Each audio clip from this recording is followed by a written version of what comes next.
बुलेटिनच्या सुरुवातीला आपण थेट नाशिकमध्ये जाऊयात। नाशिकमध्ये शेतकरी आक्रोश मोर्चा सुरू झालेला आहे। राष्ट्रवादी शरदचंद्र पवार पक्षाच्या वतीनं हा मोर्चा काढला गेलेला आहे। बैलगाडी घेऊन या मोर्चाची सुरुवात झालेली आहे। 2 किलोमीटरचा हा संपूर्ण मोर्चाचा परिसर होता। शेतकऱ्यांच्या प्रश्नांच्या मुद्द्यांना हात घालून राष्ट्रवादी शरदचंद्र पवार पक्षानं पालिका निवडणुकांचं रणशिंग फुंकलेलं आहे आणि त्याची सुरुवात नाशिकमधून केलेली आहे। पक्षातले सगळे महत्त्वाचे नेते या मोर्चामध्ये सहभागी झालेले आहेत। सध्या सुरू झालेली अतिवृष्टी, त्यात झालेल्या शेतकऱ्यांचं नुकसान, हमीभावाचा मुद्दा, दुष्काळ या सगळ्या मुद्द्यांच्या अनुषंगानं या शेतकरी आक्रोश मोर्चाला सुरुवात झाली आहे। शेतकऱ्यांच्या वतीने विनंती करतो, शेतकऱ्यांच्या पुत्रांच्या वतीने, मुला मुलींच्या वतीने, मजुरांच्या वतीने, युवांच्या वतीने मी विनंती करतो की या मोर्चामध्ये तुम्ही सर्वजण मोठ्या संख्येने सामील व्हा। हा मोर्चा तुमचा मोर्चा आहे। हा पवार साहेबांनी आणि पवार साहेबांच्या कार्यकर्ते आणि शेतकरी कष्टकरी यांनी काढलेला मोर्चा आहे। या मोर्चाला सरकारला उत्तर द्यावं लागेल, तुमच्या मागण्यांना उत्तर द्यावं लागेल।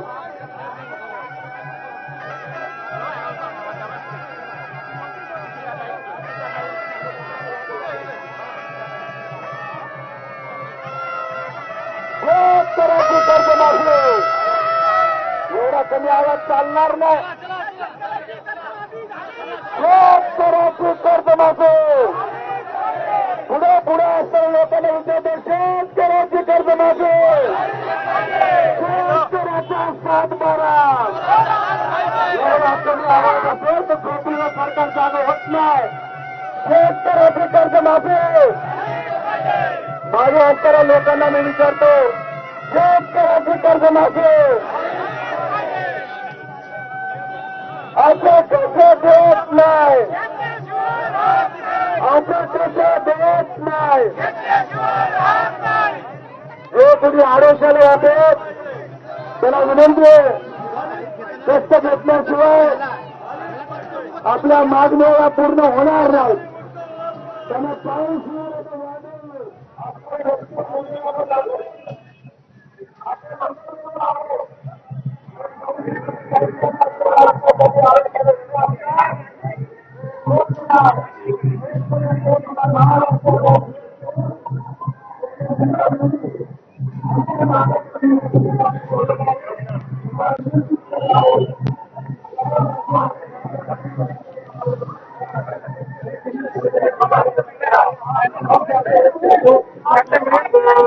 तर नाशिकमधल्या मोर्चाची ही दृश्य पाहतोय आपण। शरद पवारांच्या राष्ट्रवादीचा मोर्चा सुरू आहे।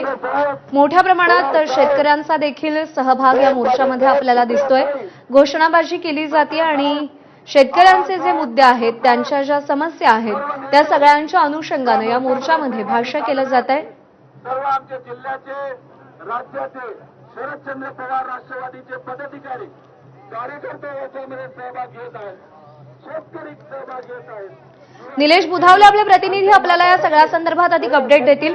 निलेश, मोर्चाला सुरुवात झाली आहे, कोणकोणत्या समस्या आहेत ज्याच्यासाठी या मोर्चातून दाद मागितली जाते आणि काय म्हणणं या सगळ्या मोर्चेकऱ्यांचं? मोर्चाला आता सुरुवात झालेली आहे। साधारणपणे अर्धा किलोमीटर हा मोर्चा असं पाहायला मिळतोय। स्वतः या ठिकाणी कांद्याची माळ घेऊन या ठिकाणी आहेत। यासोबतच सुनील भुसारा जे पक्षाचे माजी आमदार आहेत ते देखील या ठिकाणी आपल्याला पाहायला मिळतात आणि हा मोर्चा आता हळूहळू कलेक्टर ऑफिसच्या दिशेनं जाताना आपल्याला पाहायला मिळतोय। या मोर्चाच्या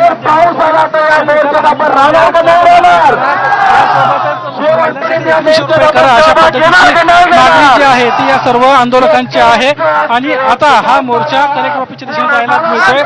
प्रिया सुळे असतील किंवा खासदार बाळेमामा असतील, हे सर्व बैलगाडीतून मंडळी जाताना आपल्याला पाहायला मिळतात। एक शेतकरी आपल्या सोबत आहेत, त्यांच्याशी बोलणार आहोत। काय म्हणणं आहे दादा, वेगवेगळे फोटो तुम्ही लावले त्याच्यावर? मी एक चांदवड तालुक्यातला, नाशिक जिल्ह्यातला शेतकरी आहे। माझ्या शेतकऱ्याच्या भावना अशा आहे का, माननीय मुख्यमंत्री देवेंद्र फडणवीस साहेबांनी विधानसभेच्या निवडणुकीत शब्द दिला होता, संपूर्ण तुमचा सातबारा कोरा करू असं म्हटले आणि कुठल्याही प्रकारचा सातबारा कोरा नाही केला, कर्जमाफी नाही दिली। त्याच्यामुळे आम्ही शेतकरी या मोर्चामध्ये पवार साहेबांनी जो मोर्चा आयोजन केलं त्याच्यात आम्ही सहभागी झालो।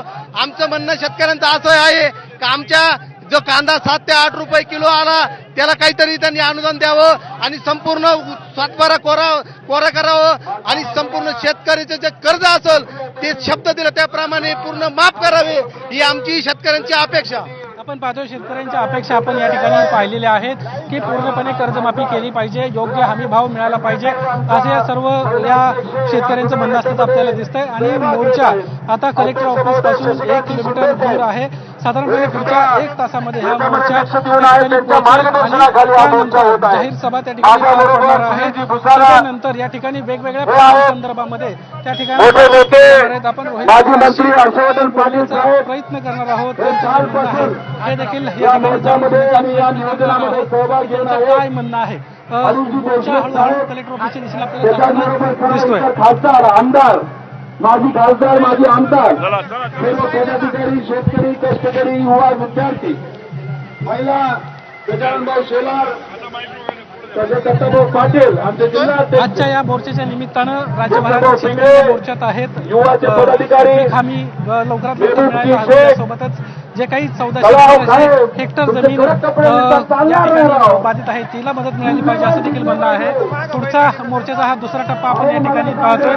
या ठिकाणी माजी आमदार संगीता ठोंबरे देखील आपल्याला या ठिकाणी पाहायला मिळतात. काही मोर्चामध्ये सहभागी झालाय, काय म्हणणं आहे? नाही, अतिशय उत्साहामध्ये हा मोर्चा झालाय. लोकांचा प्रचंड मोठा आक्रोश या ठिकाणी दिसतोय आपल्याला आणि या आक्रोशाचा न्याय मिळावा अशीच अपेक्षा आजच्या या मोर्चाच्या निमित्ताने. सरकारकडून शेतकऱ्यांची संपूर्ण कर्जमाफी मिळाली पाहिजे. जोपर्यंत शेतकऱ्यांची कर्जमाफी मिळत नाही तोपर्यंत आम्ही शांत बसणार नाही. कारण या सरकारला अजूनपर्यंत जाग आलेली नाही. कारण या सरकारने बेरोजगाराला सांगितलं होतं, म्हटलं होतं की आम्ही तुम्हाला नोकऱ्या देऊ, पण अद्यापर्यंत अजून त्यांनी काही दिलेले नाही. तर या सरकारला जोपर्यंत जाग येते तोपर्यंत आम्ही आक्रोश मोर्चा चालूच ठेवणार. पाऊस आला तर आम्ही भिजणार पण आम्ही हरणार नाही.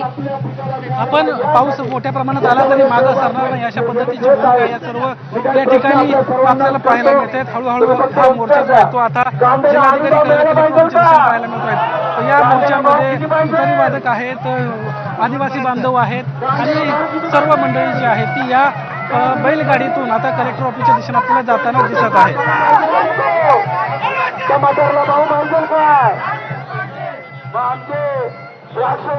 बरोबर आहे. त्यामुळे खूप मोठ्या प्रमाणात या शेतकऱ्यांचा आक्रोश आपल्याला दिसून येतोय वेगवेगळ्या मुद्द्यांच्या अनुषंगानं आणि त्यासाठीच हे शेतकरी प्रचंड आक्रमक झालेले आहेत आणि मोर्चाची सुरुवात झालेली आहे. तर दुसरीकडे बंजारा समाजाचा देखील मोर्चा सुरू आहे. या सगळ्या घडामोडींवर आपलं लक्ष असेल. तुर्तास